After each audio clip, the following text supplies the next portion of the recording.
Q&A, da-da-da-da, with Shardae. I know, it's cute. Large, one of the most frequently asked questions is one of the first ones that I will answer, and it's about meal prepping. You see meal prepping all over social media. Like, you cannot, if you're a person who likes, food videos or pictures, there's no way that you can scroll on your timeline a single day and not see something about food prepping, about meal prepping. It has become so popular, and for some people, it really, really works. And I'll talk a little bit more about how meal prepping works out for me, but let me read the question first. The first question is, how do I meal prep for the week and not waste food? And wasting food is the #1 reason that I stopped meal prepping. If you follow me and you look at my stories, I cook a variety of different things. We're kind of picky. We're kind of fickle up and through my household. And what we eat today may not necessarily be the same thing that we want to eat tomorrow. And it's 99% of the time, it's definitely not what we want to eat for the rest of the week. So when it comes to meal prepping, it's really important to be realistic about you, about your eating out habits, about your cooking habits, and just your taste and preferences. So a lot of people see, they look at Facebook videos or Instagram videos, and they see all the black containers with the clear lids, and there's the chicken on one side, and then there's the vegetable, and then there's like a small amount of rice or something, and you see 5 of these laid out on the counter, and then they're all stacked up together, and this is the meal prep for the week. And for some people, that really, really works. For someone like me who likes a variety of food, which I think most people do, you end up eating maybe those first 2 containers, and then after that, it's a little touch and go after you eat those first 2 servings. Especially, a lot of people are meal prepping, the same meal for lunch and dinner, or 1 meal for lunch and 1 meal for dinner. That's not what's working out here in these streets for me. So the first thing that you really need to do is to be realistic. Unless, a lot of people who are on specialized diets like keto or diets that have tracking or restriction around different nutritional aspects of eating, unless you're doing something like that, 9 times out of 10, you're going to eat out 1 to 2 times a week. That's just the honest truth.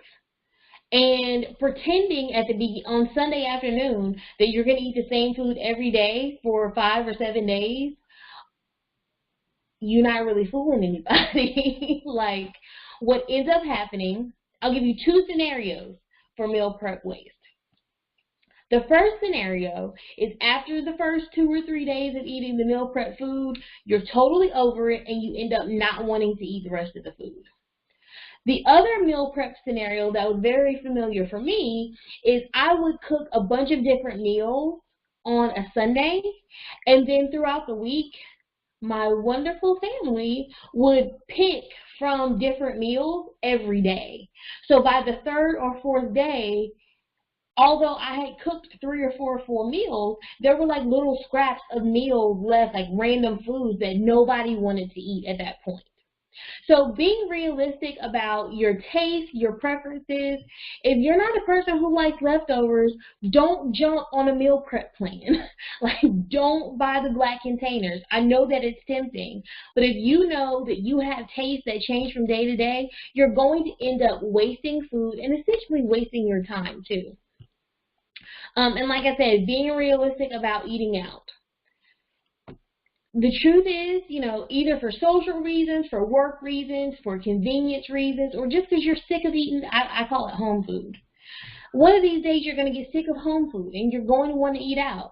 So instead of trying to go all the way to the left with a meal planning scenario, plan that. Put that into the mix of what you plan to do. Meal prep for 4 or 5 days or 3 or 4 days, and then give yourself the flexibility to eat out so that it's a realistic plan that you can stick with. Also, if you plan to eat out, then you can maximize your food budget. Don't blow all your food budget on items that you're going to meal prep and then not end up eating those items. Go upstairs, please. So that helps you with your budget.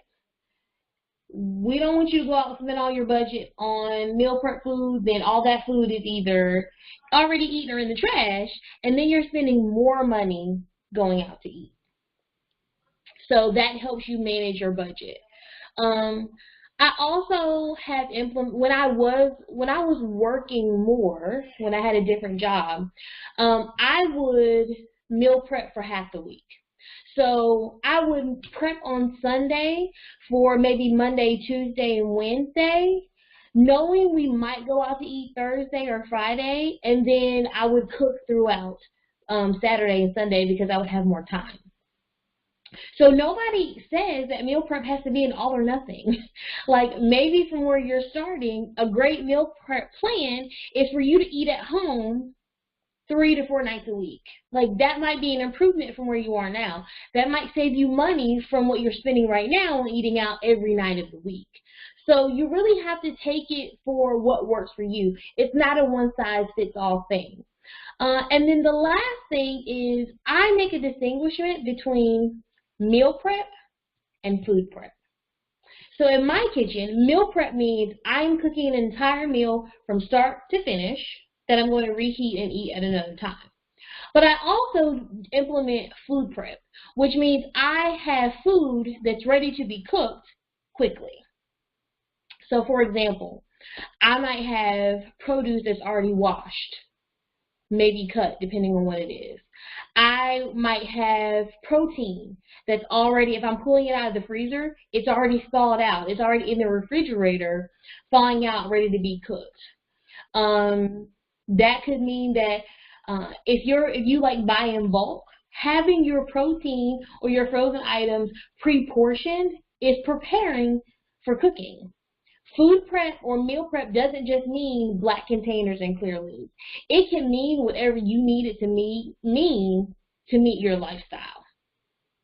So all of those things are things that you can do to save money on meal prep and make it fit your lifestyle. And the last thing is your freezer is your friend. Your freezer is your friend. Just because you prepped a meal and maybe you don't want to eat it today, it doesn't mean that it has to sit around in the refrigerator and go bad. Put it in the freezer. Like if you are using individual meal containers, or even if you're prepping entire meals, if you make a vegetable lasagna or something, you don't want to eat it today. You decided I'm over the veggie lasagna, take that and put it in the freezer. Your food is not wasted. You're just going to eat it on another day. Now, you do have to be mindful about that because don't take food that you prepped 7 days ago and now stick it in the freezer to eat later. You do have to be a little bit proactive. But if on day 1 or day 2, you're just like, I'm not feeling it, I want something different, a great way to salvage what you've already spent on food prep is to throw it in the freezer.